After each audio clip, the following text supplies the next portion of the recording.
essa história de que o jornalista estava perseguindo o Dino, até este momento, não foi demonstrado.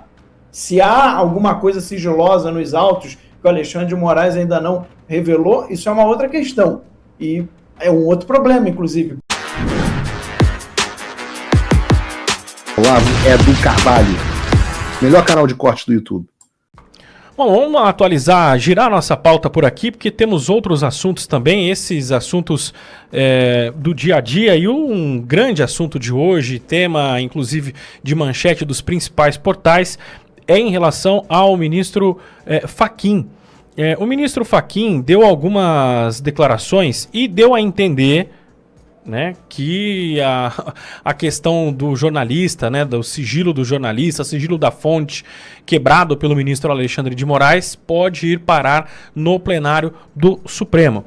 Porque nesta quinta-feira ele defendeu a liberdade de imprensa, o direito constitucional do sigilo da fonte e, repito, indicou que deve levar para análise do plenário da Corte essa decisão do ministro Moraes, que determinou a investigação contra a fonte do jornalista que publicou reportagens sobre o ministro Flávio Dino. Na terça-feira, o Alexandre de Moraes determinou, a pedido da Polícia Federal e com a concordância da PGR, a realização de busca e apreensão contra Raimundo Cutrinho, ex-secretário de Segurança Pública do Maranhão. Segundo a PF, o Cutrinho seria a fonte do jornalista Luiz Pablo, acusado de perseguir o ministro do Supremo Tribunal Federal, Flávio Dino. Essa é a acusação, né, que ele teria perseguido o Flávio Dino. Não é a acusação de que o Flávio Dino estava utilizando ele e seus familiares irregularmente em veículo oficial. Entenda aqui, a acusação é de que o jornalista estava perseguindo o Flávio Dino. A investigação começou depois que o jornalista publicou em novembro do ano passado notícias, informações de que, fotos inclusive, dos carros oficiais sendo utilizados por parlamentares do ministro. Em nota, o jornalista manifestou profunda preocupação com os rumos da investigação conduzida pela PF e especialmente com o que chamou de tentativa de criminalizar o exercício da atividade jornalística.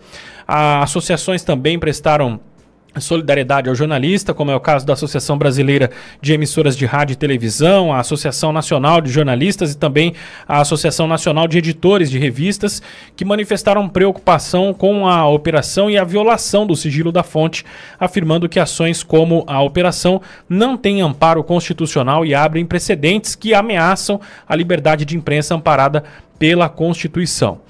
Em nota, o presidente do STF afirmou que o tribunal reafirma o seu compromisso irrenunciável com a Constituição. Disse o seguinte, abro aspas, a apuração de eventuais ilícitos deve dirigir-se à conduta que constitua objeto da investigação, jamais à atividade jornalística legítima exercida no cumprimento de sua função constitucional. A presidência tem a convicção de que a força do tribunal reside em sua colegialidade, a melhor expressão de solidariedade a seus membros, seja confirmando decisões monocráticas, seja deliberando sobre o destino e a duração de investigações. Fecho aspas ao que completou a nota, informando ainda que a presidência adotará as providências regimentais cabíveis para que essas deliberações ocorram com a brevidade que a matéria exige. Max, começo contigo, a possibilidade de que esse tema vá parar agora no plenário do Supremo Tribunal Federal. Não que a gente espera que haja alguma mudança nesse sentido da perseguição, porque boa parte dos ministros que estão lá adoram promover essa perseguição, mas é um indício de que essas decisões monocráticas, como essa decisão do ministro Alexandre de Moraes, vão reverberar lá no plenário, vão reverberar entre os demais ministros, né? Pois é, Wellington. Agora eu não tenho certeza aqui se na verdade vai ser no plenário da primeira turma. Eu tinha entendido que seria no plenário da primeira turma que vai ser julgada essa questão. Mas, bem, tem várias questões aqui para a gente comentar. Primeiro, isso abre um precedente. Você está abrindo aí um precedente muito perigoso, relativizando a questão do sigilo do jornalista, porque isso até mesmo a vários jornalistas da velha imprensa, aqueles que talvez têm 2 neurônios, tem alguns que têm um só neurônio que ainda estão defendendo, mas os que têm 2, eles perceberam que isso pode dar um problema para eles mesmos, porque a questão é muito clara, você não pode inverter aqui o ônus, né? Você não pode aqui tirar a presunção de inocência, né? Você não pode considerar que o jornalista é culpado de algum crime e a partir daí você fazer uma busca e apreensão contra ele. Porque aí você já está quebrando o sigilo de fonte. Então, o que deveria acontecer é, há algum indício de que o jornalista atuou de maneira ilegal? Não, não há. Não há indício. Aí agora está surgindo aí a história de um pagamento, enfim, de alguns indícios, mas isso foi depois da investigação, depois da própria busca e apreensão. Então, o que está em jogo aqui é um precedente jurídico, é no sentido de, olha, então a gente pode relativizar o direito constitucional de fonte do jornalista se ele for denunciar uma autoridade, e eu vou dizer agora que ele está perseguindo a autoridade. Bem, aí tem um outro ponto. Pelo que se mostrou até agora dessa investigação, Wellington, quem conseguiu as fotos e vídeos do Flávio Dino não foi o jornalista. Teria sido aí o Cutrim ou pessoas ligadas a ele. Essa seria a fonte do que esse jornalista recebeu. Então, essa história de que o jornalista estava perseguindo o Dino, até este momento, não foi demonstrado. Se há alguma coisa sigilosa nos autos que o Alexandre de Moraes ainda não revelou, isso é uma outra questão. E é um outro problema, inclusive, porque numa questão tão grave como essa, de interesse público, a gente está falando de garantias constitucionais importantíssimas para um Estado democrático de direito, ele deveria prestar contas em relação a isso. Porque até agora o que foi divulgado não se prova que o jornalista estaria perseguindo o Flávio Dino. Como é que alguém está perseguindo o Flávio Dino numa praia? Tem um vídeo do Flávio Dino na praia com o carro oficial na areia da praia, ele lá com a família. Então, que tipo de perseguição é essa que você filma a pessoa, você tira fotos da pessoa em locais públicos? Tá? Ou será que o Flávio Dino acha que ele vai sair e ninguém vai reconhecê-lo, né? Porque ele está sem camisa, sei lá o que, na praia? Né? É absurdo, é absurdo. Então, são vários pontos aqui que deixam todo esse assunto ainda mais complicado, ainda mais grave, e se realmente for julgado apenas na primeira turma, aí não há esperança nenhuma de que a gente vai ter um resultado diferente, porque a primeira turma são todos aqueles que estão muito bem alinhados com o Alexandre de Moraes. E aí eu volto, desculpa ser repetitivo, mas eu volto ao que eu comentei no início do programa, a importância dessa eleição, que é exatamente para renovar o Congresso, mas principalmente para a gente ter um novo presidente da República que possa indicar aí 4 a 5 ministros, que aí sim, quando numa situação dessa for para o plenário, seja da primeira turma, ou da segunda turma, ou do STF, a gente tem garantia de que haverá ministros de verdade que irão seguir a lei e a Constituição. Porque no momento, Wellington, é um jogo de cartas marcadas, infelizmente. Edu, quero te ouvir também sobre esse tema. Wellington, primeiro é um absurdo já por completo a decisão que violou o sigilo da fonte. Tá? É proibido, desculpa ser repetitivo também, o inciso 14 do artigo 5º, né, o sigilo da fonte é garantido justamente quando é necessário o exercício da profissão, que é a profissão de jornalista. A gente sabe muito bem, o parágrafo 1º do artigo 220 da Constituição, que não pode ser objeto de qualquer limitação da garantia feita pelo inciso 14 do artigo 5º que eu acabei de citar. A gente sabe que dos direitos e garantias fundamentais, a qual faz parte o sigilo da fonte para a necessidade do exercício profissional, também é cláusula pétrea, conforme, né, o inciso 4, parágrafo 4º do artigo 60, ou seja, não pode ser objeto de emenda constitucional. A gente sabe tudo isso, semana toda a gente está falando sobre isso.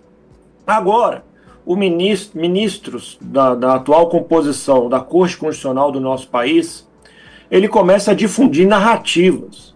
E isso, para mim, ele tá muito, é uma forma tão... Para você em casa entender, ele foge da técnica do direito. O juiz não tem que difundir narrativa. Ele não tem que fazer uma contra-informação. A prova é objetiva.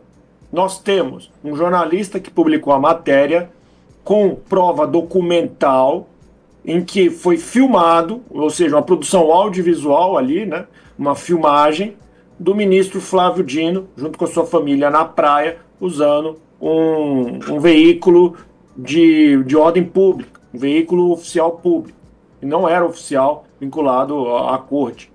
Aí começaram a falar, não, mas ele é inimigo do grupo político do Flávio Dino. Ministro do Supremo Tribunal Federal não tem grupo político, já parte também dessa premissa. Ah, não, mas você tem que entender que ele recebeu uma vantagem financeira. Se você recebeu uma vantagem financeira e ainda assim está tendo prova no sentido da publicação que você fez, sinceramente, eu não consigo ver o que descaracteriza a matéria nesse sentido. A prova é objetiva, não depende de subjetividade. Ah, não, mas ali eu achei um absurdo porque, sei lá, não gostei do ministro Flávio Dino tomando sol na praia, ele tinha que ir na praia no tempo nublado. Não é isso que está sendo cogitado. Perceba que isso é exatamente a difusão de narrativa. É para confundir, acabar embaçando ou deixando mais nebuloso o entendimento popular, o entendimento do público, sendo que uma prova é objetiva. Ela não depende de intermédio, não precisa de interpretação. Foi filmado o ministro, e assim que foi baseada a matéria do jornalista, que está sendo perseguido. E aí eu lembro também de outra oportunidade, que é mania dessa atual composição, é um costume, infelizmente, da atual composição da nossa Corte Constitucional do Supremo Tribunal Federal, você acabar perseguindo denunciantes. Vide o que aconteceu com o Eduardo Bolsonaro e o Eduardo Tagliaferro. Né? Porque se eles estão denunciando no exterior e o nosso próprio ordenamento jurídico prevê que não são passíveis de punição por crime, né, os crimes aos quais eles são acusados, por tentar, né, conspirar contra o Estado brasileiro, eles foram denunciantes, ou seja, eles que fizeram a denúncia no exterior de crimes envolvendo violação de direitos humanos. O nosso ordenamento jurídico já proíbe essa punição, mas a atual composição do Supremo Tribunal Federal insiste em levar adiante e condená-los da forma que eles acharem mais criativa que seja, mesmo indo frontalmente em rota de colisão contra a lei, contra o ordenamento jurídico brasileiro. Este caso é a mesma coisa. O denunciante, desculpa aqui a redundância, ele denunciou um ato indevido, nem é considerado um crime, né? Não foi denunciado bilhões na conta do ministro, não. Mas diante do princípio da moralidade da administração pública, em se tratando de um ministro integrante do Supremo Tribunal Federal, sim, é altamente relevante. Ainda mais no estado que ele já foi governador e a gente sabe tudo que se deu das investigações do consórcio Nordeste. Só para deixar muito caracterizado isso. Então é outro perseguido que praticou uma denúncia contra algum integrante do Supremo Tribunal Federal. É este o cenário que nós estamos vendo atualmente, no presente momento, em que ministros do Supremo Tribunal Federal agem conforme os seus interesses, inclusive para difundir narrativa, para tentar fazer uma contra-informação, respaldando seus próprios interesses. É um completo absurdo, pelo menos, antes tarde do que nunca, que a velha imprensa acabou se manifestando nesse sentido, por motivos óbvios. Eles sabem também que o calo apertaria neles, Wellington. O Trump voltou. Isso já deve ter tirado um peso das suas costas. Mas e o Brasil? O nosso país continua atolado e achar que só a vitória do Trump vai resolver tudo é ilusão. Nada vai mudar sozinho. E pode ter certeza de uma coisa: ficar xingando muito nas redes sociais não vai fazer diferença nenhuma. Você vai continuar esperando alguém fazer alguma coisa por você? Um político? Um salvador da pátria? Esquece. Se ninguém tomar uma atitude, nada acontece. Eu tô fazendo a minha parte. Eu parei a minha vida por isso. Mas, se você quer saber como pode ajudar sem precisar largar tudo, a resposta é simples: apoiando quem está na linha de frente. Sem esse apoio, sem essa linha de suprimento, esse trabalho morre. Sem estrutura, ninguém avança. Então acessa www.paulofigueiredoshow.com/apoie e com $5 por mês você pode fazer parte disso. Se puder mais, eu recomendo, seja um patrono Gold e participe ativamente no grupo que me ajuda a pautar esse debate. O que vai definir o futuro é quem faz e não quem reclama. A escolha é sua.